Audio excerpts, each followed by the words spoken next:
Prepare-se para uma jornada de descoberta interior e transformação enquanto exploramos o mundo do yoga com a orientação inspiradora de Sadhguru.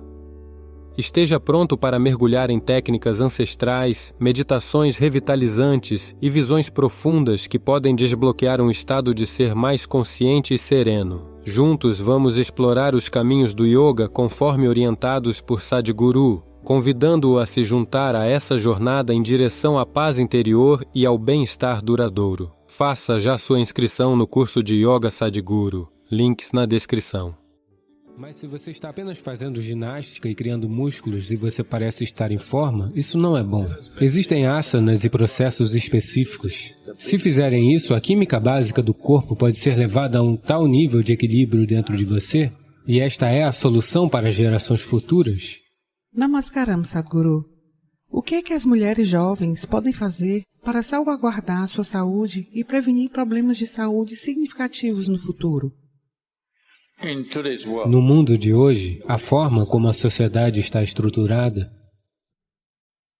a forma como os muitos aspectos da vida se organizaram,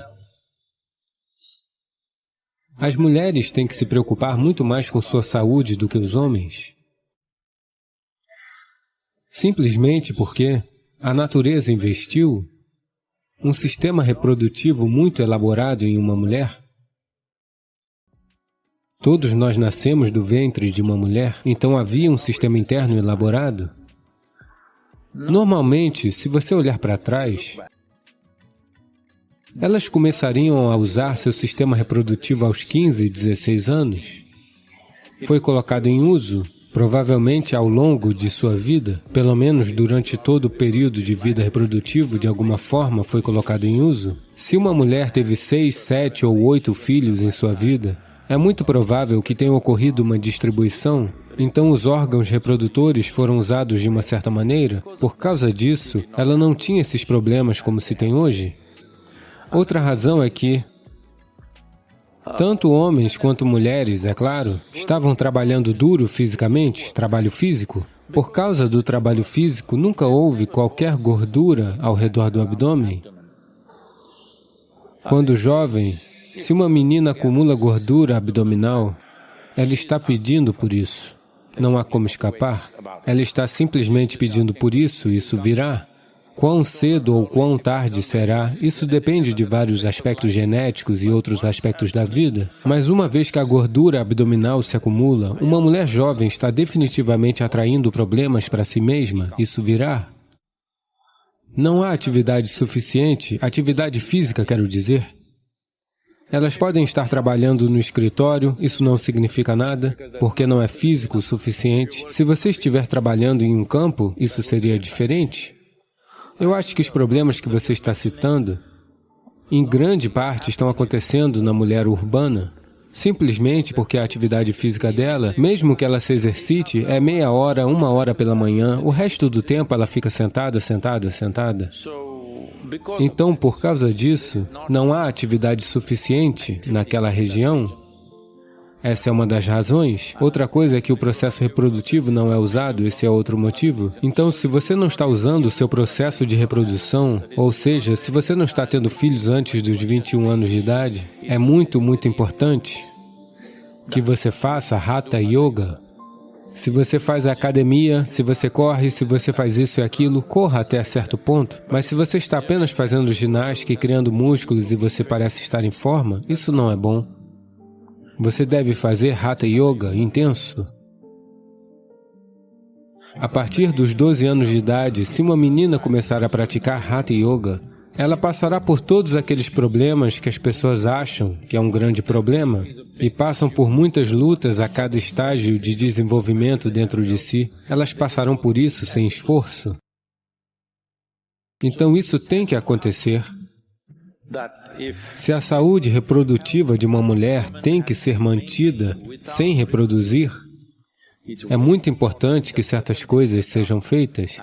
E essa parte do que você está fazendo deve ser amplamente focado na região torácica, ou a região abdominal deve ser trabalhada de uma certa maneira. Não existe nenhum sistema que funcione da mesma forma que o Hatha Yoga, que os sistemas do Hatha Yoga trabalharam nisso, e existem asanas e processos específicos que podem ser ensinados. Se elas fizerem isso, não precisam passar por todas aquelas coisas médicas que, infelizmente, os números estão aumentando muito. Outra dimensão disso também é que as mulheres jovens urbanas hoje em dia, muitas delas estão muito perturbadas com uma coisa ou outra. Houve uma época em que apenas sua família, ou seus filhos, ou seu marido, ou seus amigos imediatos a perturbavam. Agora você tem amizade por todo mundo e praticamente qualquer um pode enlouquecer você a qualquer hora. Então basta uma mensagem para você se preocupar com isso nos próximos 3 dias, por qualquer motivo, não quero culpar ninguém, tornou-se uma norma que todos devem estar estressados. Portanto, isso também pode ser facilmente resolvido. A química básica do corpo pode ser levada a tal nível de equilíbrio interno se você fizer o tipo certo de yoga. E esta é a solução para as gerações futuras. Caso contrário, isso vai aumentar, porque hoje, eu acho, incluindo as mulheres rurais dos vilarejos, todos os tipos de mulheres juntas, a idade média de procriação eu acho que subiu para 22 anos, mais ou menos, mas acredito que nos próximos 25 anos provavelmente passará para 35, e isso é uma coisa muito boa. Portanto, se subir para 35, a quantidade desse tipo de problema que as mulheres jovens terão se multiplicará muito, a menos que elas se cuidem. Cuidar de si não tem a ver com remédios, nem com médicos. Você deve iniciar os processos iógicos para que o corpo traga um certo equilíbrio. O equilíbrio químico estará presente no sistema, o equilíbrio hormonal estará presente no sistema, todas essas secreções glandulares estarão acontecendo bem, de maneira equilibrada. Se isso estiver acontecendo, elas não entrarão nesse modo de doença desnecessária. Bem, uma porcentagem de pessoas sempre terá alguma doença física, isso é um assunto diferente. Mas agora, há um nível não natural de porcentagens, a sociedade está atingindo um nível não natural de doença, então isso tem que ser diminuído, isso é muito importante.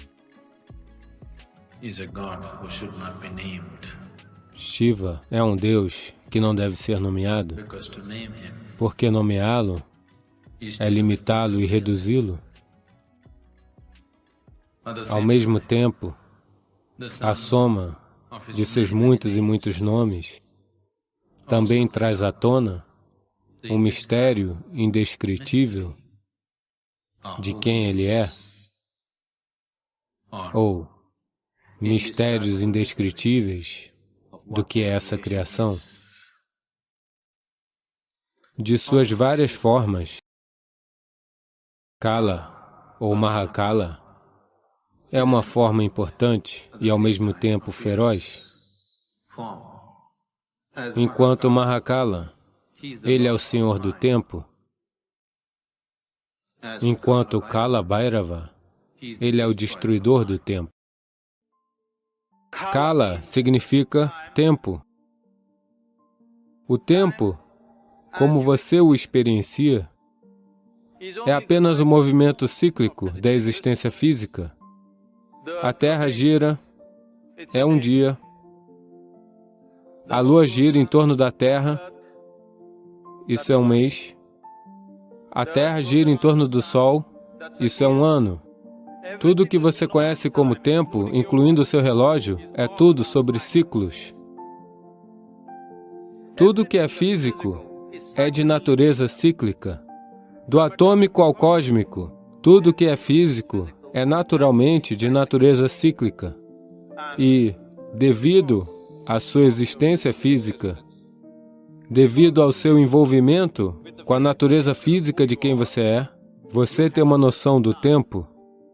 Enquanto você senta aqui, porque você tem um corpo, ele está mantendo o tempo. Se você se tornar livre do movimento cíclico da vida, então dizemos que você está em mukti, ou em libertação absoluta. Então aqueles que aspiram por mukti, aqueles que buscam libertação absoluta, para eles, essa dimensão a qual nos referimos como Mahakala se torna de suma importância. Uma vez aconteceu, o grande sábio, Shukracharya, que era o guru de todos os demônios, praticou por muito tempo austeridades em louvor a Shiva, e Shiva teve que aparecer. Quando ele apareceu, Shukracharya pediu por imortalidade. Então Shiva disse, isso não é possível. Tudo que nasce tem que morrer. Peça outra coisa. Então Shukracharya disse, me dê o poder do rejuvenescimento, que qualquer tipo de ferida, qualquer tipo de doença eu possa rejuvenescer, dê-me esse poder. Shiva, sendo o curador supremo, o mestre de todas as ervas e medicamentos, deu a Shukracharya o mantra Sanjivani, o mantra para rejuvenescer as pessoas de qualquer tipo de doença ou qualquer tipo de ferida ou lesão. Uma vez que Shukracharya tinha esse mantra Sanjivani, os demônios se tornaram excessivamente ousados e travaram batalha após batalha. Todos os demônios que caíam na batalha com qualquer tipo de ferida grave, Shukracharya apenas os revivia com o mantra Sanjivani. Então, finalmente, o exército dos demônios pôde continuar lutando sem perder um único homem. Os deuses ficaram muito alarmados e acharam que essa era uma batalha muito injusta, porque não importa quanto lutamos, eles não morrem, mas nós morremos. Então eles foram até Brahma. Brahma interveio com Shiva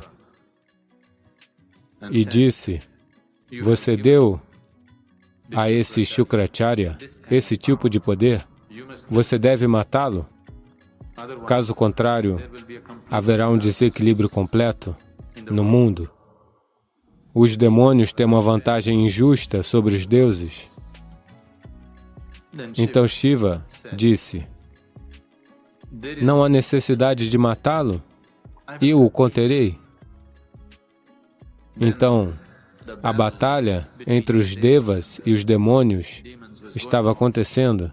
Shukracharya continuava entoando o mantra e reavivando todos os demônios de suas lesões e feridas. Então, do outro lado do horizonte, uma criatura terrível, uma ogra, cujo nome era Kritika, veio em uma forma horrenda. Ela era uma das ganas de Shiva. Ela veio e sugou Shukracharya para o seu ventre. E lá ele permaneceu, como um feto. E ele foi contido, e o equilíbrio foi estabelecido entre deuses e demônios. E foram travadas batalhas mais justas e honestas. Então Brahma ficou tão satisfeito. E ele pensou, é apenas Mahakala quem pode fazer isso. Que, sem matar a pessoa, ele pode conter completamente sua vida. Shukracharya permaneceu no ventre de Kritika. E o mantra Sanjivani tornou-se impotente. Ou, em outras palavras, Mahakala congelou o tempo para Shukracharya, para que ele não pudesse seguir em frente.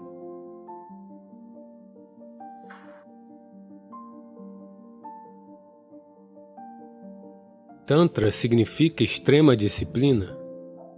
Não é uma promiscuidade desenfreada. Aprender a usar seu corpo e sua mente da mesma forma que você usaria qualquer outro instrumento externo.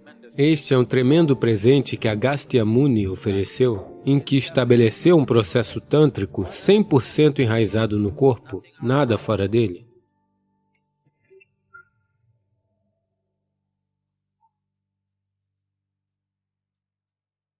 Quando você diz Tantra, frequentemente ouve-se falar do termo tântrico e, sabe, existem vários tipos de coisas circulando em torno disso. Você poderia lançar alguma luz sobre o que essencialmente teria algo relacionado às artes obscuras ou o quê? A maior parte da existência é arte obscura. A luz é apenas um pequeno acontecimento nesta existência, não é? A maior parte da existência não é escura? Sim. A luz é um acontecimento muito pequeno, um acontecimento muito limitado. Se a luz tiver que surgir, algo tem que queimar. Para ter estas luzes acesas, algo neste planeta está queimando neste momento. Vocês devem compreender isso. Pessoas ecologicamente conscientes. Para ter todos esses pontos de luz, algo está queimando em algum lugar.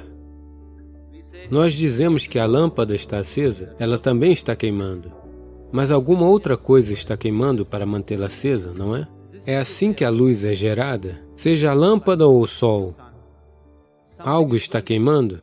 Tudo que queima está destinado a acabar um dia. Sim? Então é por isso que dizemos, se você está queimando de forma irresponsável, nós dizemos que você está queimando a vela pelas duas pontas. Porque compreendemos que se a luz tiver que surgir, algo precisa queimar. Então, se você estiver queimando para gerar luz, é melhor controlar a luz e mantê-la no mínimo. Do contrário, as coisas queimarão em muito pouco tempo. Portanto, a luz é um acontecimento muito limitado. O cosmo todo é uma arte obscura, não? Portanto, existem muitas artes obscuras que alguém pode praticar, não necessariamente negativas para a vida. As artes obscuras não são necessariamente negativas para a vida. Quando dizemos ocultismo, por que você ouviu falar de algum ocultista qualquer que está tentando destruir a vida de alguém, causando doenças, causando morte? Por causa disso, você acha que o ocultismo é sempre uma coisa negativa? Porque socialmente você está exposto apenas a este tipo de pessoas. Mas o ocultismo também é da mais alta ordem. Shiva é um ocultista. Todo guru é um ocultista, ok? Agora mesmo eu iniciei você em Shambhavi, isto é ocultismo. Do contrário, como isso funcionaria? Ocultismo significa uma certa capacidade, é uma certa tecnologia. Agora mesmo posso pegar meu celular e falar com alguém em outra parte do mundo. Isso é uma tecnologia? Suponha que sem o celular, agora mesmo se eu falasse com alguém nos Estados Unidos simplesmente assim, isto seria ocultismo? Portanto, tecnologia não é muito diferente de ocultismo. Você está usando diferentes tipos de materiais, mas na verdade é a mesma coisa. Quando a tecnologia moderna não existia, o ocultismo era extremamente relevante, mas hoje a relevância do ocultismo está desaparecendo à medida que a tecnologia moderna progride. Veja, agora você veio de Mumbai, Mumbai. Estou colocando isso de forma correta na sua cabeça para que você não se meta em problemas. Suponha que 1000 anos atrás, você ouviu falar de Sadhguru em Coimbatore, mas seu coração está ansiando, você quer ir? Mas de Mumbai a Coimbatore, caminhar e chegar, não é uma jornada simples. Se você se aventurar, você não sabe se voltará novamente a Mumbai ou não. Você não sabe o que esperar no caminho, pode ser que você nunca chegue. Então, você se senta em Mumbai e... Sadhguru, por favor, venha ao meu encontro. Eu não posso ir? Por favor. Agora, se eu desejasse fazer algo ao Atul, que está em Mumbai e impossibilitado de vir a Coimbatore, então, talvez eu quisesse iniciá-lo em Shambhavi, em Mumbai. Mas a mente de Atul vagueia por todo lado.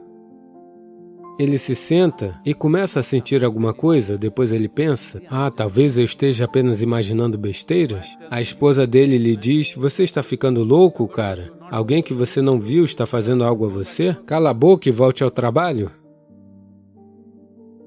Ele está começando a sentir algo, mas sua lógica, sua razão, a família, lhe diz, não seja estúpido.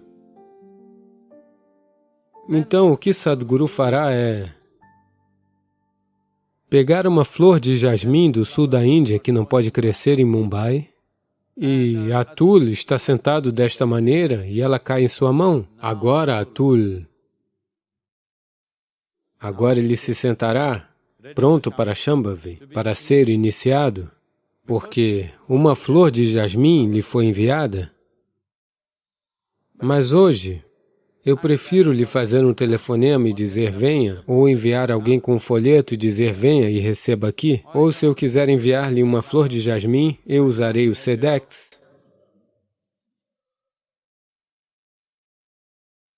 Portanto, a tecnologia moderna está tornando o ocultismo obsoleto, mas quero que você volte e olhe 1000 anos atrás. Apenas veja o imenso valor do ocultismo. Sim. 1000 anos atrás, apenas imagine, você estava em Mumbai e eu ainda estava em Coimbatore, você queria algo de mim. Imagine o valor do ocultismo, não é? Então, hoje o valor diminuiu, de modo que todos os tipos de charlatães estão fazendo todo tipo de bobagem. Ocultismo não precisa necessariamente significar algo negativo. Agora, a palavra inglesa occult não especifica claramente o que eles estão chamando de oculto. Recentemente, alguém me fez uma pergunta no Samyama, eu acho. Parece que algum guru, ele disse que o Tantra é apenas uma maneira de superar o quê? Obsessões? Apenas para superar obsessões? Isso é tolice. Nós precisamos, hoje, infelizmente, redefinir a palavra Tantra, porque ela tem sido distorcida pelas pessoas. Primeiro vamos entender isto. A palavra Tantra significa uma técnica ou uma tecnologia. Mas por que o Tantra que você está ouvindo falar é um rebote da costa americana? Você acha que Tantra significa promiscuidade desenfreada? Não, Tantra significa extrema disciplina. Não é promiscuidade desenfreada, é extrema disciplina. Aprender a usar seu corpo e sua mente da mesma forma que você usaria qualquer outro instrumento externo, da mesma forma que você usaria o seu computador ou uma chave de fenda, da mesma forma você aprende a usar seu corpo e sua mente. É preciso enorme disciplina, não promiscuidade, não rédea solta. Tantra não são coisas... Os livros que escreveram, em grande parte por autores ocidentais, todos os tipos de coisas. Não, os textos tântricos são de disciplina extrema, sem qualquer tipo de rédea solta, porque eles estão falando sobre o corpo. E neste momento, as sociedades modernas, se você diz corpo, eles se prendem apenas aos órgãos reprodutores do corpo e sobre mais nada do corpo. Então, se você diz corpo, eles só estão pensando sobre algumas poucas partes do corpo. Eles esqueceram do cérebro. Porque estão pensando apenas em poucas partes do corpo, estão pensando sobre a sexualidade e nada além disso. Trata-se de aprender a usar o corpo como um mecanismo fenomenal, e ele é. Se você não sabe como usá-lo, o que você fará aqui? Se você não sabe como usar o seu eu físico e a energia por trás dele, o que você fará? Você não terá impacto sobre coisa alguma. Portanto, isso é Tantra. Tantra significa tecnologia. Tantra significa uma certa capacidade. Não existe guru sem Tantra. Se ele não possui tecnologia, ele não é um guru. Ele só pode ser um santo gentil que abençoará a todos, abençoando a todos, abençoando a todos. Uma bênção não tem poder discriminatório. Agora, se você é um ladrão, se você encontra um santo, você buscaria pela benção dele. E ele o abençoará para que você possa fazer bem o seu trabalho hoje. Porque a benção dele não tem poder discriminatório, ele não pode ter, porque isso não está sob seu controle. Mesmo as tribos de bandidos, sabe? Os Pindaris e pessoas assim tinham seus próprios deuses e deusas, tinham seus próprios santos. Os seus deuses sempre os guiaram em direção a qual casa saquear hoje. Muito bem-sucedidos eles foram. Eles exerceram sua profissão por séculos. O banditismo é a profissão deles. Portanto, a menos que você seja apenas um tipo doce e gentil de santo, que somente abençoa, abençoa e abençoa. Eu não estou tentando menosprezar isso. Eles são belos à sua própria maneira, mas eles não são de nenhum... Não são para pessoas que cobiçam a iluminação. Eles não são para essas pessoas. Eles são apenas para pessoas que só estão buscando pequenas melhorias em suas vidas. Se você entrar em um armazém de materiais de utilidade doméstica, você pode fazer algumas melhorias na sua vida, não é? Sim ou não? De fato, você pode. Vejo todos os dias na televisão as pessoas dizerem: "Ah, eu acabei de comprar esta cama, minha vida mudou completamente, é incrível." Eu não sabia. Eu não sabia que uma cama ou um travesseiro podiam fazer isso. Eu não sabia disso. Você já viu isso? Minha vida mudou completamente. Portanto, se você entrar num armazém de materiais de utilidade doméstica e sair com algo que não tinha antes, você poderia mudar um pouco a sua vida? Mudança de vida, a expressão mudança de vida, o quanto dela muda, está sujeito a tantas coisas. O que mudou está sujeito a muitas coisas, não está? Suponha que neste momento você está com frio, você não tinha uma jaqueta como eu, e você arranjou uma. Neste momento é uma mudança de vida, não é? Não é mesmo? Então é sobre isso que estamos falando? Se assim for, está bem, bênção e bênção e bênção. Mas se você está falando de crescimento espiritual, alcançar a sua natureza suprema, o que é um guru sem uma capacidade? Você não pode chamá-lo de guru? Então, capacidade significa uma certa habilidade de fazer coisas que as pessoas não podem fazer por elas mesmas. Portanto, se existe, quero que isto fique claro em sua cabeça. Se não houver Tantra, quando eu digo Tantra, se não houver tecnologia, Tantra é apenas uma palavra em sânscrito para tecnologia, não da maneira que você tem sido levado a acreditar. Portanto, se não existir Tantra, não existe Guru realmente.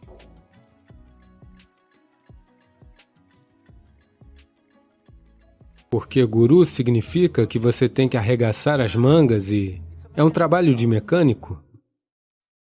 Você tem que consertar coisas. Para consertar coisas, você deve saber o que é o quê? Você deve ter alguma tecnologia em suas mãos. E isso é Tantra. Existe Tantra no Isha? Tem muito. Em toda parte. Vários tipos.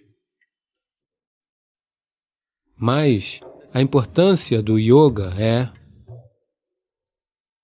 que isso não é ritualístico. Existem duas dimensões do Tantra. Uma delas é usar material e substâncias externas para fazer coisas, que é ritualística por natureza. O Tantra yógico é de tal forma que você usa apenas o seu corpo físico e o sistema energético. Você não precisa de nenhum outro material. Portanto, estes dois têm sido livremente classificados como caminho da mão direita e caminho da mão esquerda. O caminho da mão esquerda usa material externo, o caminho da mão direita não usa nenhum material, usa somente o próprio corpo. Em grande parte, isto é o Tantra yógico. Em grande parte, é apenas o que fazemos dentro de nós mesmos. Este é um tremendo presente que Agastya Muni ofertou, em que estabeleceu um processo tântrico 100% enraizado no corpo, nada fora dele. Nenhum grão de arroz ou de areia está sendo utilizado para realizar qualquer uma das diferentes dimensões do Tantra. Tudo é internalizado dentro do sistema. Este é seu presente para nós. Esta é uma das coisas mais grandiosas. Em termos de mecanismo humano, esta é uma das maiores coisas que alguma vez já nos foi oferecida de qualquer fonte. Este é o seu oferecimento.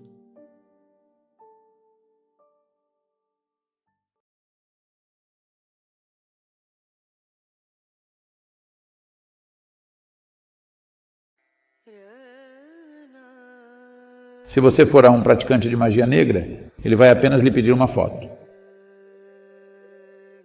Coisas negativas podem ser feitas com a imagem de uma pessoa. Tente fazer isso em casa. Baixe uma imagem de um assassino em série e veja o que acontece. Sabe, as pessoas mandam fotos de seus pais ou avós, ou de seus filhos recém-nascidos, para pedirem bênçãos e, sabe, para várias coisas. Então, se podemos fazer coisas positivas com a imagem de uma pessoa, você deve saber que também podemos fazer coisas negativas. Na Índia, se você for a um praticante de magia negra, ele vai apenas lhe pedir uma foto. Porque uma foto tem uma determinada geometria. Se você entender a geometria da foto de uma pessoa, você pode criar uma geometria que vai aterrorizá-la. Agora você pode criar uma geometria que vai aprimorá-la, ou pode criar uma geometria que vai destruí-la de alguma maneira.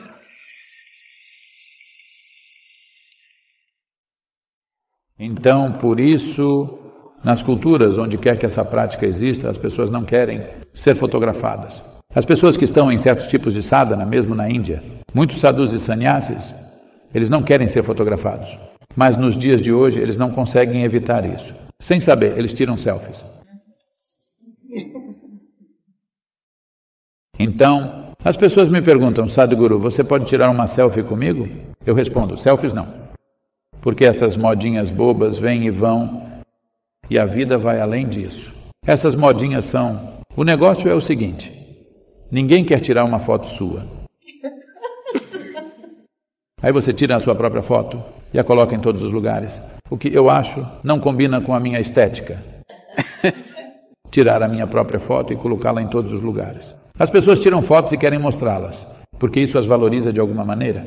Tudo bem, porque uma imagem tem sua própria geometria. Na verdade, nós poderíamos demonstrar isso se tivéssemos uma imagem aqui, ou você pode tentar em casa você mesmo. Por exemplo, eu estou lhe dizendo, pegue uma foto minha, uma foto de verdade seria melhor, não uma impressa. Isso seria bom, mas até mesmo a capa de um livro serve. Apenas segure sua Rudraksha e veja o que acontece. Baixe a imagem de um assassino em série. Tenho certeza de que você mantém contato com ele na internet. E olhe para a Rudraksha e veja o que acontece. O que acontece é muito diferente. E se você estiver com uma imagem dobrada, ok? Não uma foto comum minha, existem algumas fotos em que estou num determinado estado quando elas foram tiradas. Uma foto dobrada, você não sabe o que tem nela. Você cria como é que se chama? Uma foto placebo, certo? Uma página em branco, qualquer outra coisa. Um gafanhoto voando, uma árvore, isso, aquilo, tudo. Se você vem meditando por um certo tempo, misture todas elas de forma que não consiga ver qual é qual. E toque em cada uma delas. Provavelmente muitos dos que foram iniciados por mim vão imediatamente reconhecer qual é a foto certa.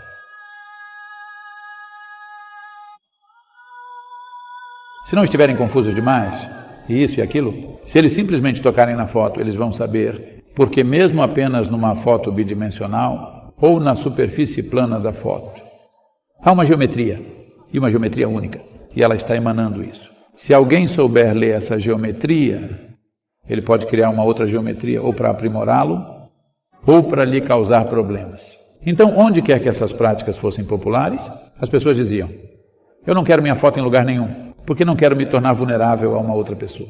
Meu inimigo quer tirar uma foto. Eu não quero minha foto na casa dele, porque não sabemos como ele vai usá-la. Portanto, com essa preocupação, as pessoas não permitiam que fossem fotografadas. O Sr. Narendra disse que, os jovens devem estar prontos para trabalhar 70 horas por semana e, 7 dias por semana, enquanto Bill Gates disse que deveriam ser 3 dias, não 7 dias. Qual a sua opinião sobre isso? Veja, quanto de trabalho é trabalho demais, não existe tal coisa. Se você estiver fazendo algo que realmente ame fazer, se você estiver criando algo que realmente importa, se você perceber que o que você está fazendo é muito significativo, 70 horas por semana é muito pouco. Por que apenas 70? Por que defini-la dessa forma?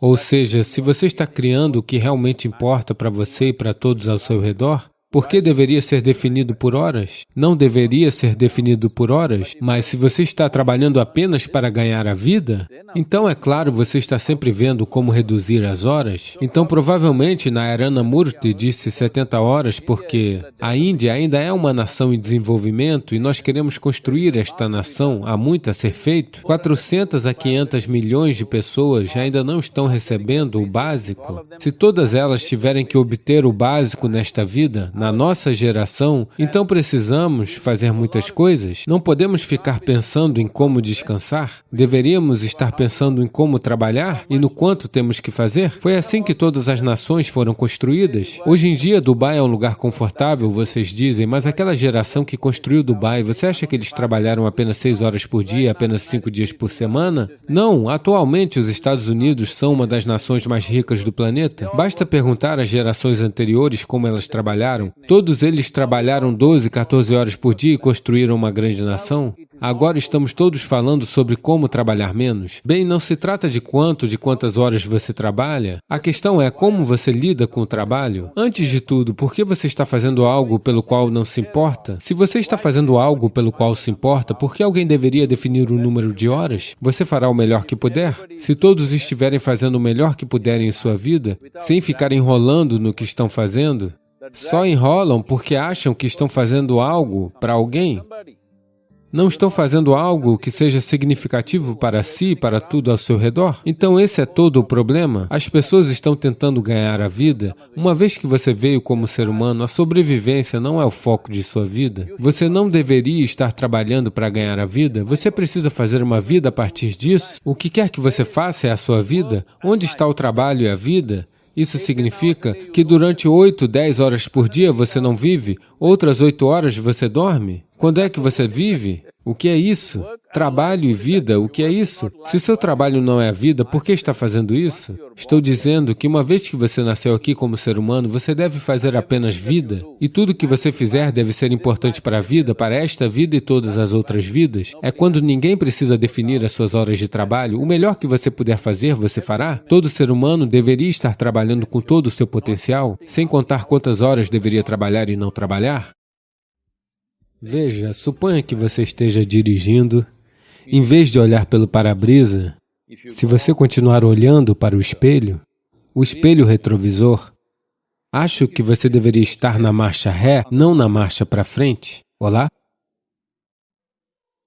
Portanto, toda essa bobagem de introspecção chegou até você pelos ingleses, eles trouxeram isso.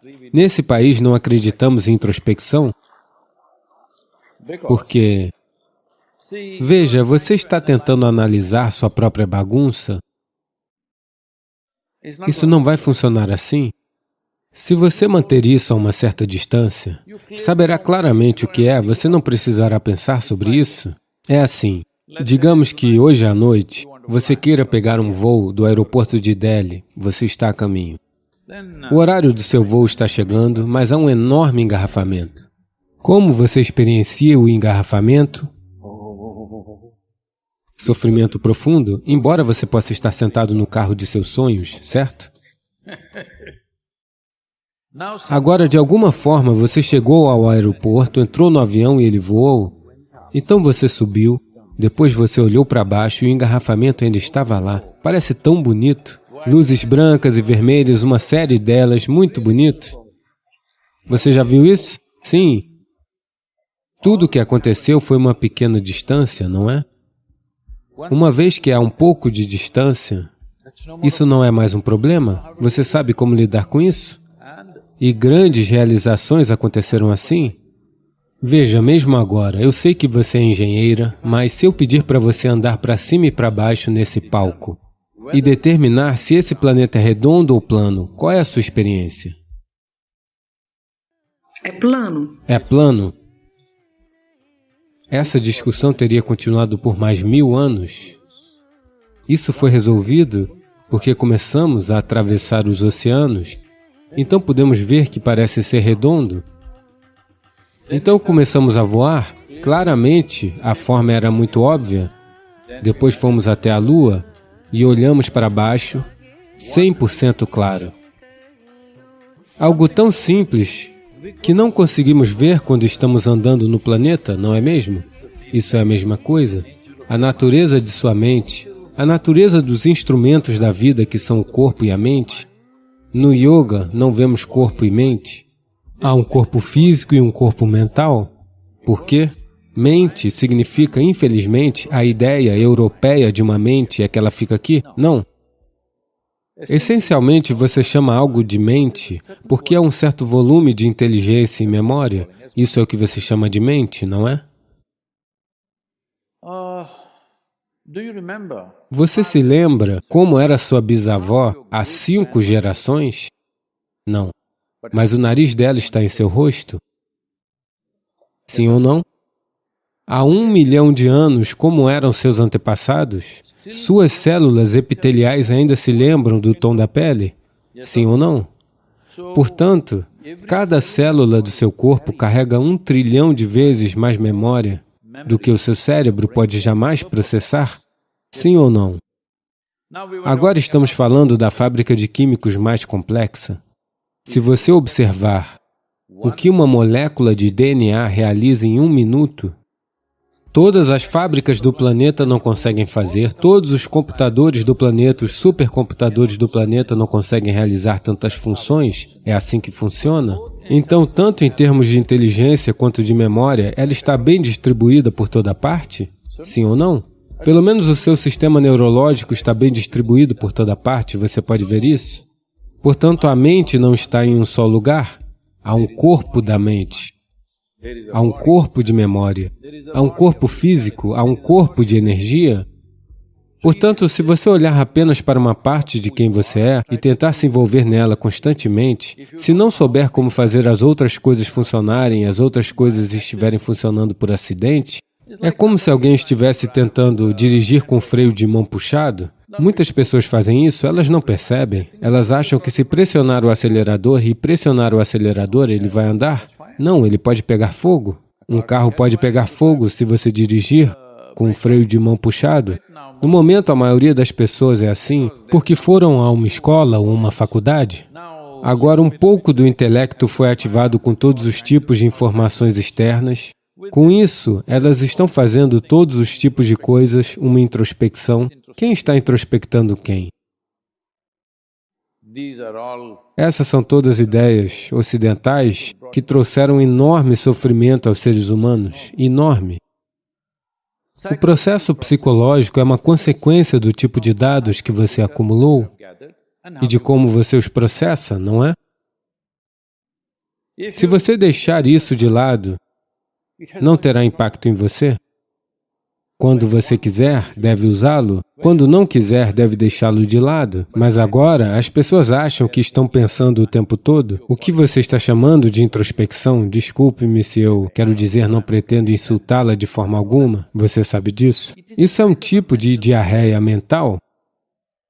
Isso está simplesmente acontecendo. Você dá todos os tipos de nomes, mas essencialmente, veja, pensar significa que, conscientemente, você usa seu processo de pensamento para ir em uma certa direção. Isso é pensar. Se isso estiver simplesmente funcionando o tempo todo, isso é diarreia, não é?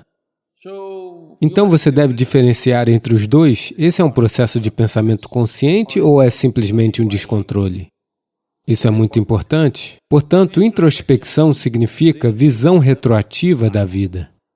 Você ainda é uma mulher jovem, mas se você fizer introspecção, você sentirá que já viveu demais? Sim. A coisa mais inteligente que as pessoas acham, sabe? Shakespeare inventou isso, ser ou não ser. Essa é supostamente a pergunta mais intelectual.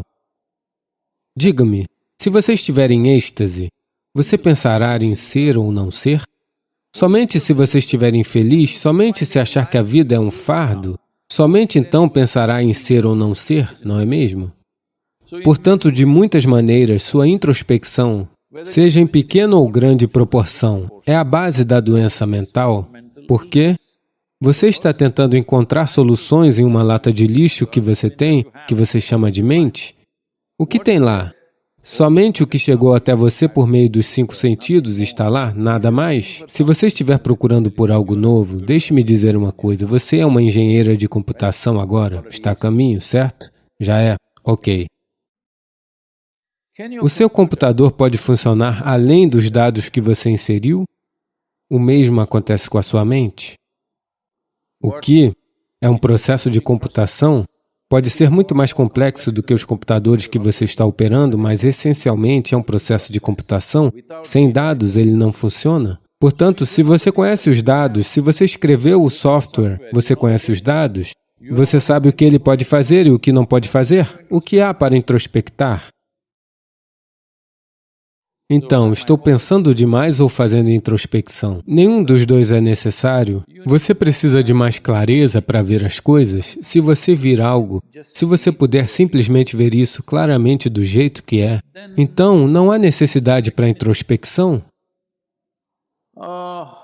Mais uma vez, eu estou relembrando que você é uma jovem mulher, mas está tudo bem? Não estou dizendo que você é um bebê, estou dizendo é uma jovem mulher. Embora eu veja você como um bebê, portanto, estou apenas lhe dizendo isso. Veja, a duração da vida de uma pessoa depende simplesmente em termos de sua experiência, não em termos de sua idade. Você já percebeu isso? Em um certo dia, você está muito alegre. 24 horas passam em um instante, não é verdade? Outro dia você está um pouco deprimida. 24 horas parecem 1000 anos. Sim? Portanto, somente pessoas infelizes podem ter uma vida longa. Se você estiver alegre, tudo acabará antes que você perceba o que está acontecendo. Antes de descobrir do que se trata, veja quantos anos. Sim, sinto como se eu tivesse nascido anteontem. Olhe para mim.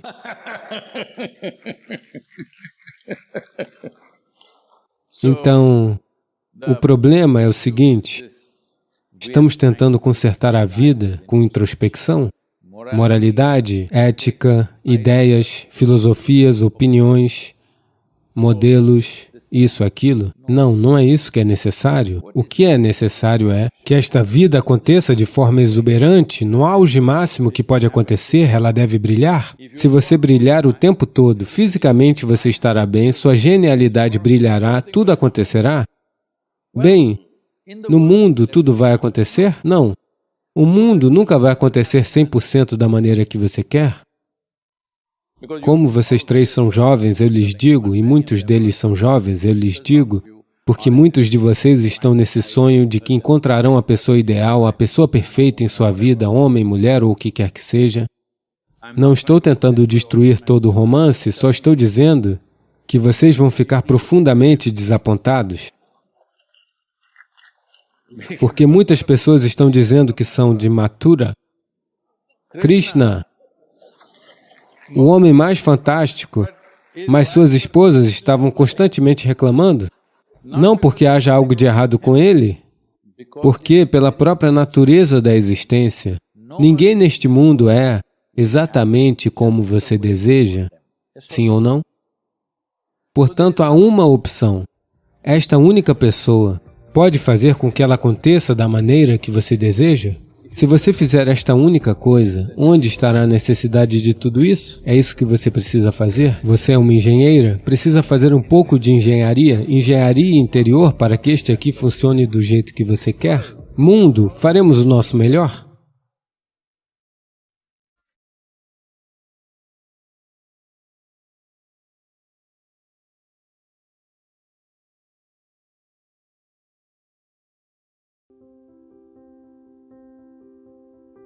Mesmo sem fazer qualquer atividade, você ainda pode manifestar o que você quer se você organizar essas 4 dimensões em uma direção e mantê-las inabaláveis nessa direção por um certo período de tempo. Agora ele acredita que Shiva vai fazer isso por ele e que isso vai acontecer. Então Shiva vai vir e construir sua casa? Não, eu quero que você entenda, Deus não vai erguer um dedo mindinho por você. O que não aconteceu até agora nesse planeta pode acontecer amanhã. Os seres humanos são capazes de fazer isso acontecer amanhã. Todas as coisas que nós, como seres humanos, criamos nesse planeta, foi essencialmente criado primeiro em nossas mentes. Tudo que você vê e que é trabalho humano nesse planeta, primeiro achou expressão na mente, depois se manifestou no mundo exterior. As coisas maravilhosas que nós temos feito nesse planeta e as coisas horríveis que nós temos feito nesse planeta, ambas vieram da mente humana. Portanto, se estamos preocupados com o que criamos nesse mundo, é extremamente importante, em primeiro lugar, aprender a criar as coisas certas em nossa mente. Como nós mantemos a nossa mente? Se não temos o poder de manter as nossas mentes da maneira que queremos, o que nós criamos no mundo também vai ser muito acidental e desorganizado. Assim, aprender a criar nossas mentes da maneira que queremos é a base da criação do mundo que queremos. Existe uma história maravilhosa na tradição yógica. Num certo dia, um homem foi caminhar. Ele foi para uma longa caminhada. Acidentalmente, sem querer, ele caminhou para dentro do paraíso. Sortudo, não é? Ele foi apenas dar uma caminhada e aterrissou no paraíso. Após essa longa caminhada, ele se sentiu um pouco cansado. Então, ele pensou, estou cansado, eu gostaria de poder descansar em algum lugar. Ele olhou ao redor e ali havia uma bela árvore, debaixo da qual existia uma grama muito fofa. Então, ela era convidativa, ele foi e deitou sua cabeça ali e adormeceu. Passado algumas horas, ele acordou, bem descansado, e pensou, eu estou bem descansado, mas eu estou sentindo fome, eu gostaria de ter algo para comer. E ele pensou sobre todas as coisas boas que ele sempre quis comer em sua vida, e instantaneamente todas essas coisas apareceram na sua frente. Você precisa entender que lá o serviço é assim. Pessoas famintas não fazem perguntas. A comida veio e ele comeu. O estômago ficou cheio, e então ele pensou, meu estômago está cheio, eu gostaria de ter alguma coisa para beber. Todas as coisas boas que ele sempre quis ter para beber, ele pensou sobre elas e todas elas apareceram na sua frente. Pessoas que bebem também não fazem perguntas. Então ele bebeu.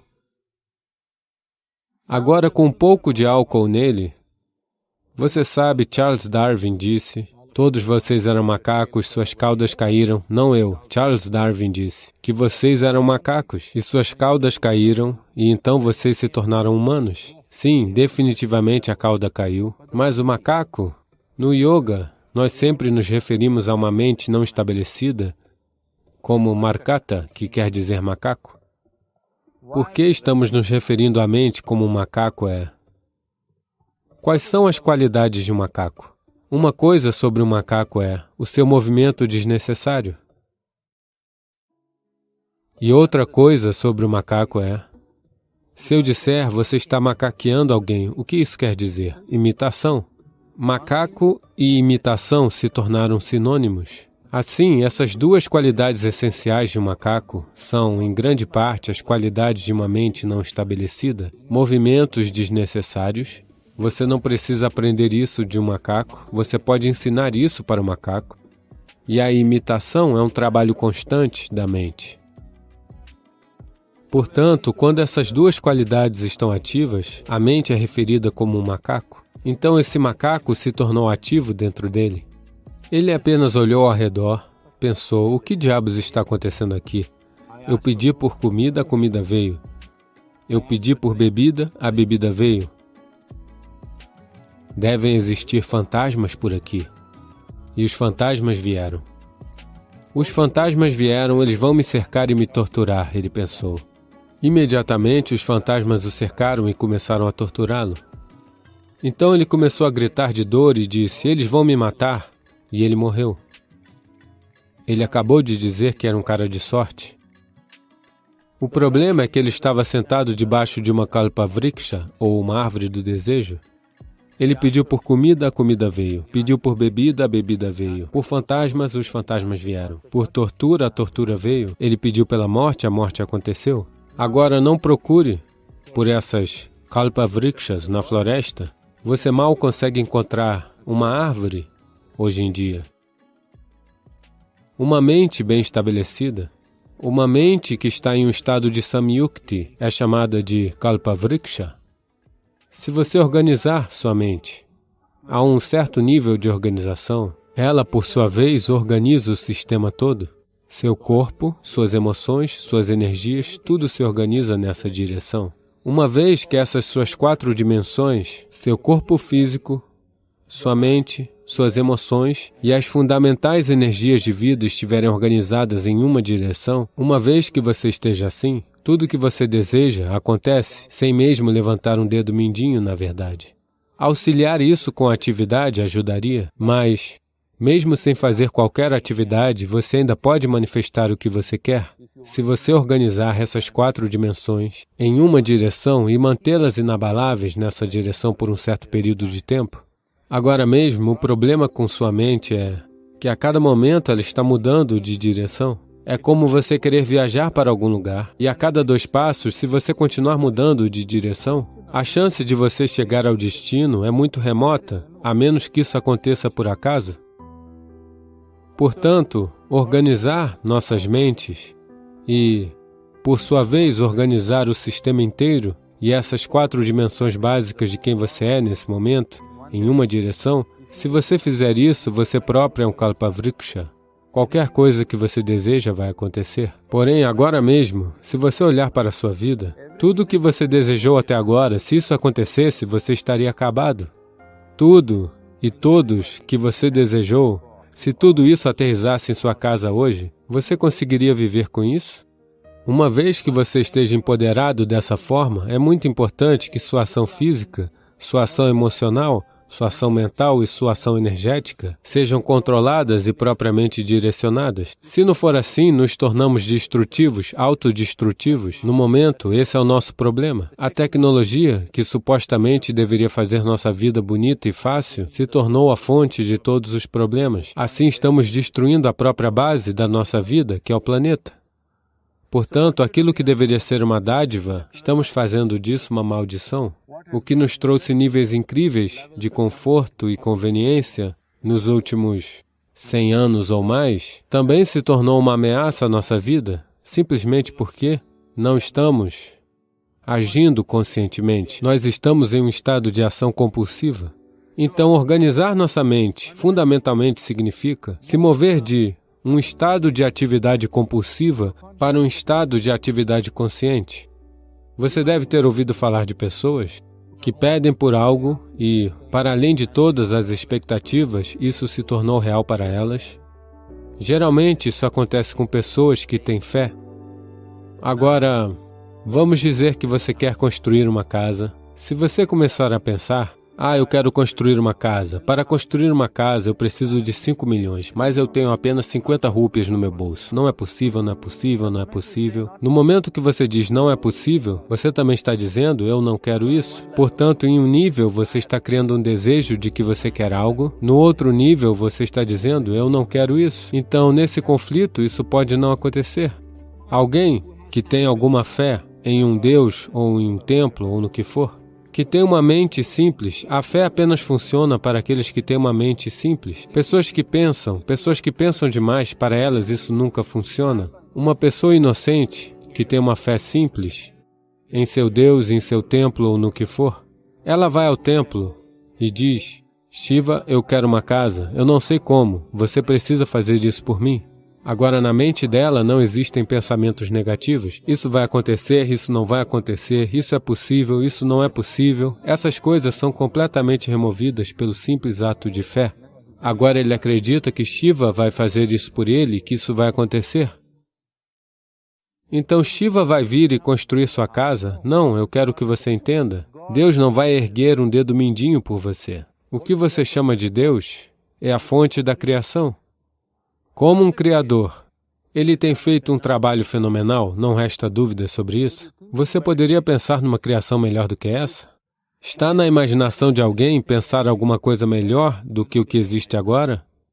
Portanto, como um criador, ele fez seu trabalho maravilhosamente bem. Porém, se você quer que a vida aconteça da maneira que você quer, porque nesse momento, o ponto crucial da sua felicidade e do seu bem-estar é esse. Se de fato, se você está infeliz, A única e somente única razão pela qual você está infeliz é que a vida não está acontecendo da maneira que você acha que ela deveria acontecer. É apenas isso. Portanto, se a vida não está acontecendo da maneira que você pensa que ela deveria acontecer, você está infeliz. Se a vida acontece da maneira que você pensa que ela deveria acontecer, você está feliz. É tão simples quanto isso. Então, se a vida tem que acontecer da maneira que você acha que deveria acontecer, primeiro de tudo, como você pensa, com quanto foco você pensa, quanta estabilidade existe em seu pensamento e quanta reverberação existe no processo de pensamento, determinará se seu pensamento se tornará uma realidade ou se será apenas um pensamento vazio.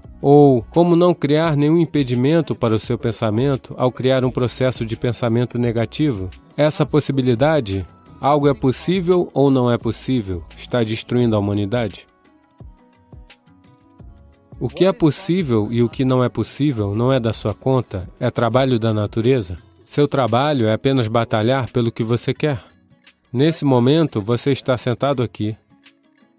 Se eu lhe perguntar duas questões simples, eu quero que você apenas observe isso e responda. Nesse momento, de onde você está sentado, você pode simplesmente voar? Você diz não. Nesse momento, de onde você está sentado, você pode se levantar e andar? Você vai dizer sim. Qual é o embasamento disso? Por que você diz não para voar e sim para caminhar? Por causa da experiência passada de vida. Muitas vezes você já se levantou e caminhou, nunca voou. Ou, em outras palavras, você está usando a experiência passada de vida como um embasamento para decidir se alguma coisa é possível ou não. Ou, em outras palavras, você decidiu que o que não aconteceu até agora não pode acontecer em sua vida no futuro.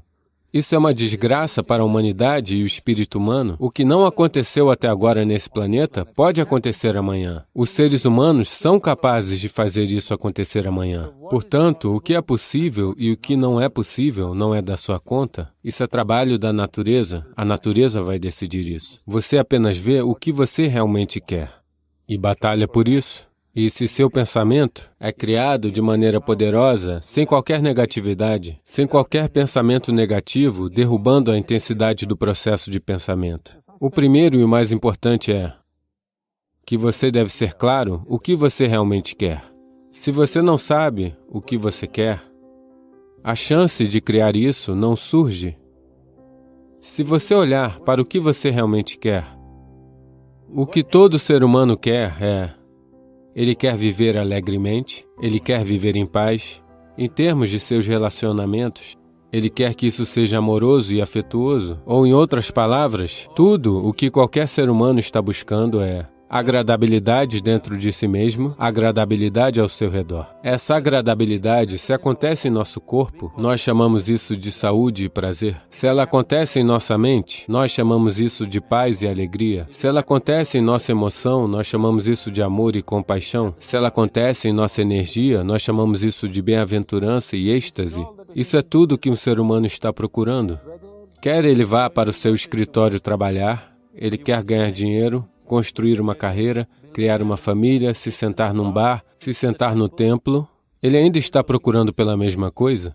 A agradabilidade interior, a agradabilidade ao redor. Se é isso que queremos criar, eu acho que é hora de tratarmos disso diretamente e de nos comprometer com a sua criação. Então, você quer criar a si mesmo como um ser humano pacífico, um ser humano alegre, um ser humano amoroso, um ser humano agradável em todos os níveis? E você também quer um mundo assim? Um mundo pacífico, um mundo amoroso, um mundo alegre? Não, quero verduras, quero comida. Quando dizemos um mundo alegre, isso significa que tudo que você quer aconteceu? Então isso é tudo que você está procurando. Então tudo que você precisa fazer é se comprometer a criar isso. A criar um mundo pacífico, alegre e amoroso, tanto para você mesmo quanto para todos ao seu redor.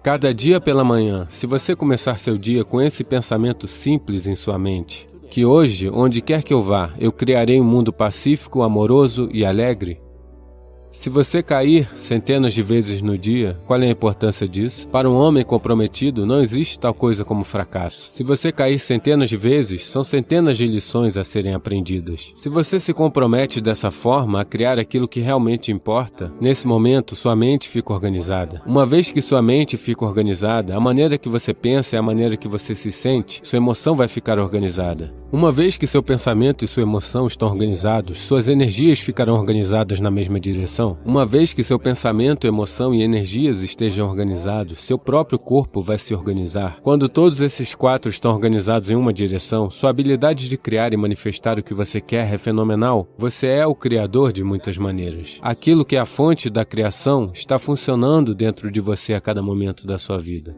É apenas isso. Você manteve ou não o acesso a essa dimensão? Organizar os 4 elementos básicos de sua vida, validar esse acesso, existem ferramentas e tecnologias para fazer isso. Toda a ciência do yoga, toda a tecnologia a qual nos referimos por yoga é apenas sobre isso. Transformar você de um mero pedaço da criação para se tornar um criador. É meu desejo e minha bênção que todo ser humano nesse mundo tenha esse acesso à fonte da criação dentro de si, para que então ele possa funcionar aqui como um criador, não apenas como um pedaço de criação. Todas as coisas que nós, como seres humanos, criamos nesse planeta, foi essencialmente criado primeiro em nossas mentes. Tudo que você vê e que é trabalho humano nesse planeta, primeiro achou expressão na mente, depois se manifestou no mundo exterior. As coisas maravilhosas que nós temos feito nesse planeta e as coisas horríveis que nós temos feito nesse planeta, ambas vieram da mente humana. Portanto, se estamos preocupados com o que criamos nesse mundo, é extremamente importante, em primeiro lugar, aprender a criar as coisas certas em nossa mente. Como nós mantemos a nossa mente? Se não temos o poder de manter as nossas mentes da maneira que queremos, o que nós criamos no mundo também vai ser muito acidental e desorganizado. Assim, aprender a criar nossas mentes da maneira que queremos é a base da criação do mundo que queremos. Existe uma história maravilhosa na tradição yógica. Num certo dia, um homem foi caminhar. Ele foi para uma longa caminhada. Acidentalmente, sem querer, ele caminhou para dentro do paraíso? Sortudo, não é? Ele foi apenas dar uma caminhada e aterrissou no paraíso? Após essa longa caminhada, ele se sentiu um pouco cansado. Então, ele pensou, estou cansado, eu gostaria de poder descansar em algum lugar. Ele olhou ao redor e ali havia uma bela árvore, debaixo da qual existia uma grama muito fofa. Então, ela era convidativa, ele foi e deitou sua cabeça ali e adormeceu.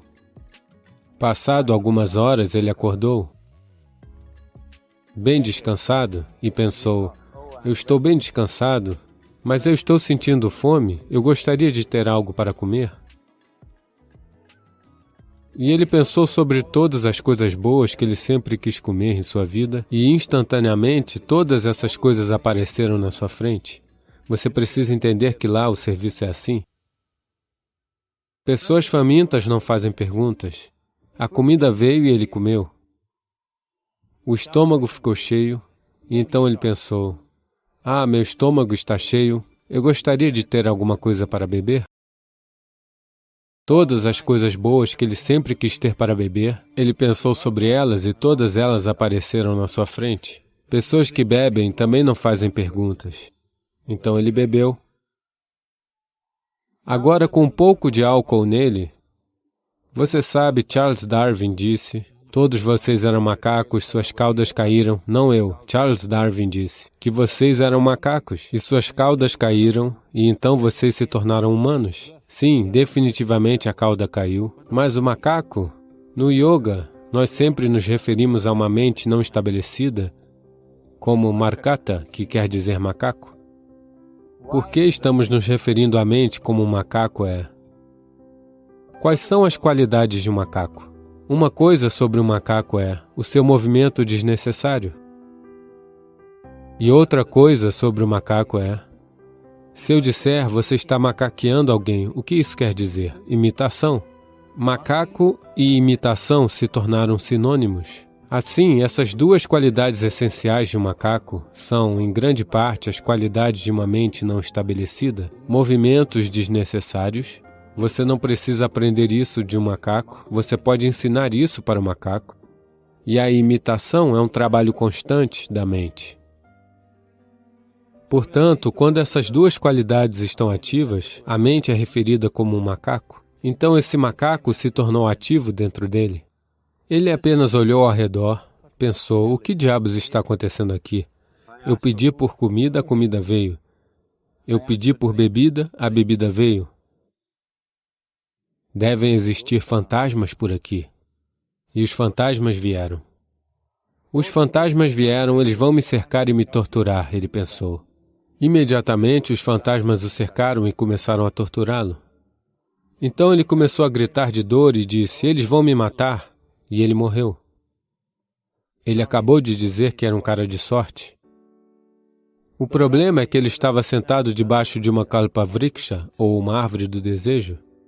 Ele pediu por comida, a comida veio. Pediu por bebida, a bebida veio. Por fantasmas, os fantasmas vieram. Por tortura, a tortura veio. Ele pediu pela morte, a morte aconteceu. Agora não procure por essas kalpavrikshas na floresta. Você mal consegue encontrar uma árvore hoje em dia. O interior se tornou um vácuo total. Então, a porta é sugada para dentro. Outra forma de abrir o terceiro olho é você conter tudo no interior. A primeira maneira de fazer é a melhor maneira de fazer.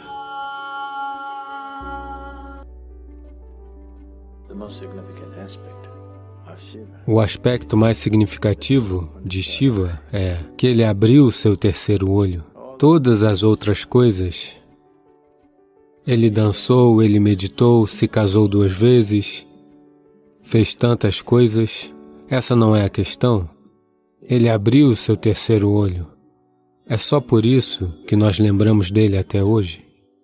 Por isso, mesmo hoje, depois de milhares de anos, nós ainda fazemos reverência a ele. Porque não há substituto para o conhecimento. Não há substituto para o conhecimento, quer dizer, e não tem como saber, a não ser que sua percepção vá além de seus níveis atuais de percepção, a não ser que sua capacidade de ver seja aprimorada além de suas limitações atuais, não tem como saber.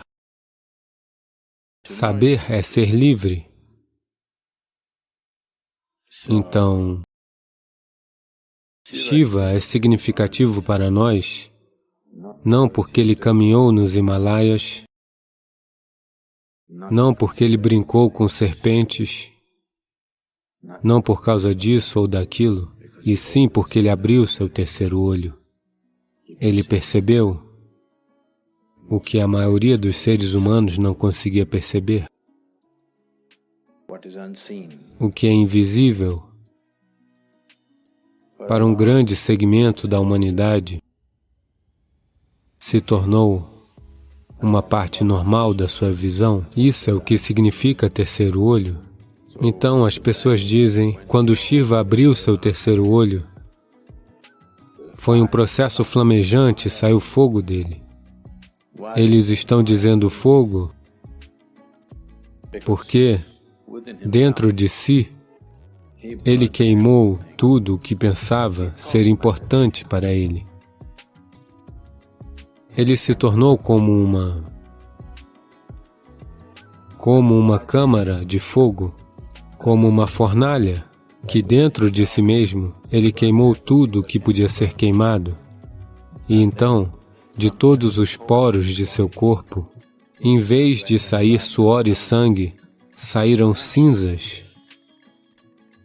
O porquê de Shiva ser sempre retratado como coberto de cinzas, ele não começou a esfregar cinzas, cinzas saíram dos seus poros. Isso é para indicar que Ele queimou tudo. Ele queimou cada fragmento de ignorância, tudo que se acredita ser verdade, Ele queimou. Porque Ele queimou tudo e tudo se tornou cinzas, então esta abertura do terceiro olho não pôde ser negada a Ele. Quando Ele abriu, as pessoas viram fogo, porque a câmara interna estava queimando. Existem duas maneiras de abrir o olho. Uma maneira é que o interior se tornou um vácuo total, então a porta é sugada para dentro e naturalmente tem que se abrir. A porta fica frouxa e cai para dentro porque não tem nada. Ele simplesmente queimou não apenas seu pensamento, não apenas sua emoção, não apenas seus relacionamentos e posses, ele simplesmente queimou o seu próprio ser. O ser individual está completamente queimado e existe um vácuo total, então a porta caiu para dentro e está aberta. Então as pessoas viram fogo porque ainda estava queimando.